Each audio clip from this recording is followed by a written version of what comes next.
ശ്രീ ഇന്നെന്താ പുതിയ വിശേഷങ്ങൾ? വക്കീലെ, ഞങ്ങൾക്കൊക്കെ ഉള്ള ഒരു പൊതു സംശയമാണ്. അതായത് പബ്ലിക്കിൽ നമുക്ക് ഷൂട്ട് ചെയ്യുമ്പോൾ, വീഡിയോ ഷൂട്ട് ചെയ്യുമ്പോൾ നമ്മൾ ശ്രദ്ധിക്കേണ്ട കാര്യങ്ങൾ എന്തൊക്കെയാണ്? അത് വളരെ ഒരു രസകരമായ കാര്യം തന്നെയാണ്. കാരണം നമ്മൾ പബ്ലിക്കിൽ നമ്മളിപ്പോൾ ഷൂട്ട് ചെയ്യുന്നുണ്ട്.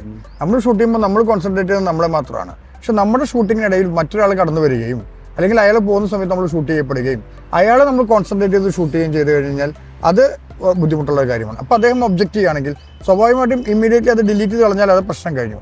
നേരെ മറിച്ച് ഇനിയിപ്പോൾ നമ്മളത് അറിയാതെ ഒരാൾ കടന്നു പോകുന്നു, അയാൾ ഷൂട്ട് ചെയ്യുന്നു, നമ്മളത് മനഃപൂർവ്വം അല്ലെങ്കിൽ തന്നെ നമ്മൾ ഷൂട്ട് ചെയ്ത് അത് സോഷ്യൽ മീഡിയയിൽ ഇടുകയാണെങ്കിൽ, അത് അറിഞ്ഞ് അയാൾ ഒബ്ജക്റ്റ് ചെയ്യുകയാണെങ്കിൽ ഉടൻ തന്നെ അത് ഡിലീറ്റ് ചെയ്യണം. അതല്ലാത്ത പക്ഷം 1 ലക്ഷം ദിർഹംസ് വരെ ഫൈൻ വരാനുള്ള ഒരു കുറ്റമാണ് അത് ചെയ്തിരിക്കുന്നത്. അപ്പോൾ സ്വാഭാവികമായിട്ടും മറ്റുള്ളവരുടെ സ്വകാര്യതയിലേക്ക് നമ്മൾ കടന്നു കയറരുത് എന്നുള്ള UAE ഗവൺമെന്റിന്റെ നിശ്ചയദാർഢ്യത്തോട് കൂടിയിട്ടുള്ള ഒരു തീരുമാനമാണത്. അപ്പോൾ അതുകൊണ്ട് ഒരാളുടെ ഒബ്ജക്ഷൻ ഉണ്ടെങ്കിൽ ഉടൻ തന്നെ ഡിലീറ്റ് ചെയ്ത് കളയുക. ആദ്യമേ നമ്മൾ ഷൂട്ട് ചെയ്യുന്ന സമയത്താണെങ്കിൽ അപ്പോൾ, അതല്ല അത് സോഷ്യൽ മീഡിയയിൽ നമ്മൾ പബ്ലിഷ് ചെയ്യുന്ന സമയത്താണെങ്കിൽ അപ്പോൾ അത് ഉടൻ തന്നെ ഡിലീറ്റ് ചെയ്ത് കളഞ്ഞാൽ ഈ പ്രശ്നങ്ങളൊന്നും ഉണ്ടാകും. പരമാവധി പെർമിറ്റഡ് ആയ സ്ഥലത്ത് മാത്രം ഷൂട്ട് ചെയ്യുക. നേരെ മറിച്ച് എല്ലാ സ്ഥലത്തും പെർമിഷൻ ഉണ്ടാവും, മറ്റുള്ള സ്ഥലങ്ങളിൽ ഉണ്ടാവില്ലെങ്കിൽ തന്നെയും ഷൂട്ട് ചെയ്യുന്ന സമയത്ത് ഒരാളുടെ പെർമിഷൻ ഇല്ലെങ്കിൽ അയാളുടെ ആ ഭാഗം ഒഴിവാക്കി കളയുക എന്നുള്ളതാണ്. Thank you. Thank you.